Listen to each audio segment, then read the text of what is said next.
The Menendez brothers were 100% right.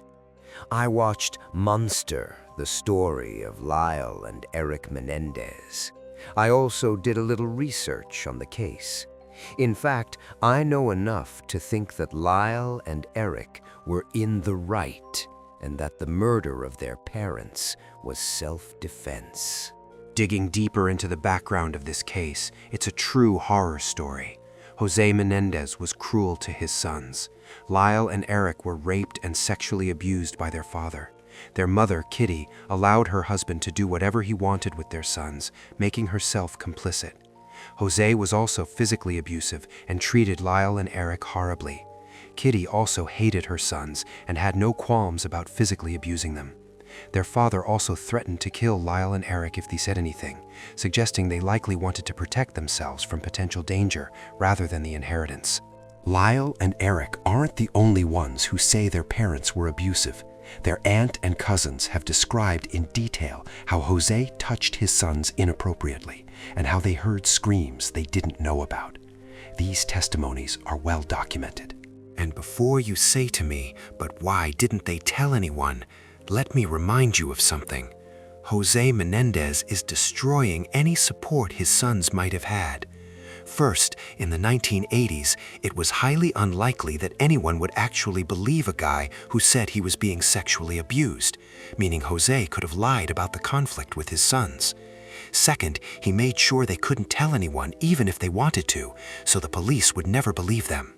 And in the unlikely event that they were believed, Jose could have used his wealth to bribe the police so they wouldn't do anything for Lyle and Erik.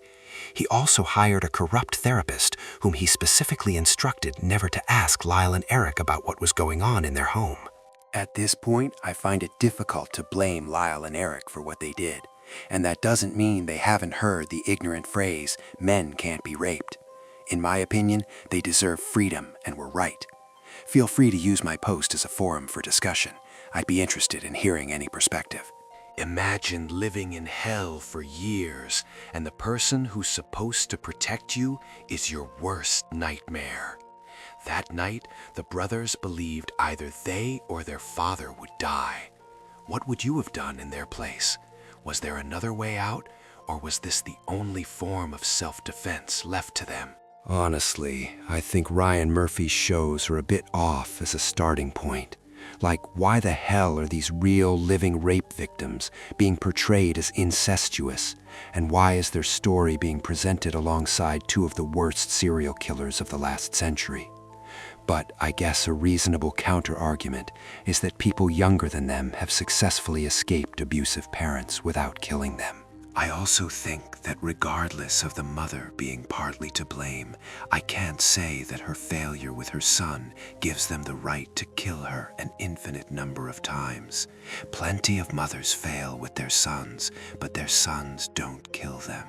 Personally, I think 30 years is enough to get them out, and I assume they won't be repeat offenders, but I think 100% acquitted is a bit much. Everything you wrote may be true, but that doesn't make murder self-defense. A trauma response is not the same as self-defense. Legally, it's not. To claim self-defense, a person must be in immediate danger, and the response, generally, must be proportionate to the threat. The brothers did say they thought their parents would kill them to protect their secret. However, they then went unchecked to get the gun they had purchased for protection. They could have left home at that point. Furthermore, self-defense should be claimed almost immediately so that any investigation can be conducted with it in mind. The fact that the brothers lied to the police and fabricated a story is a huge red flag. All parts of the story could be true. The parents were abusive. Society would not accept sexual violence against men, and the two brothers conspired to commit and cover up the murder of their parents. It was this last act that sent them to prison, and therefore they don't deserve freedom. They didn't even try to find other options, regardless of what the law might or might not think about their cruel treatment. And that's before even considering their personal qualities, which aren't outstanding, or the compelling evidence that they forged their parents' wills. Self-defense is a very specific set of circumstances that requires a certain degree of proportionality. These young men, who had been abused, planned and committed a cold-blooded murder under the cover of real horrific violence, and then went on to live a lavish life while lying to the police. This is the first time I'm watching the Menendez Brothers on Netflix. I'm completely shocked that they were like, well, you're adults, you could have left. Erik saw it coming and said he wanted to leave the state and go to another college, and his dad was like, no. Who do you think pays for college? Could they have left though? These white privileged kids living off mom and dad? Could they? Could they? I believe them. I honestly believe that they felt like their lives were in danger because they were adults and they were going against their father. And at that moment, it was grown men going against grown men. Now it's real, because an adult says an adult did something. There's no longer a child saying an adult did something. And as soon as his older brother realized this was still going on, and his little brother became an adult, I would have lost it too. And when prosecutors are like, well, a lot of people are sexually assaulted, and a lot of people go through a lot and don't kill. Well, that's not all they went through. They also had to be perfect. And that's another reason why they stayed, because they were programmed to be perfect. They had to be perfect in sports. They had to be perfect in school. They had to look like the perfect family. And as for them spending money after their parents died, I would have spent it too. After mom knew what was going on and dad did what he did, basically held them hostage their whole fucking life, I would have spent that money too. Are you kidding me? I'm kind of on your side on this, but not entirely.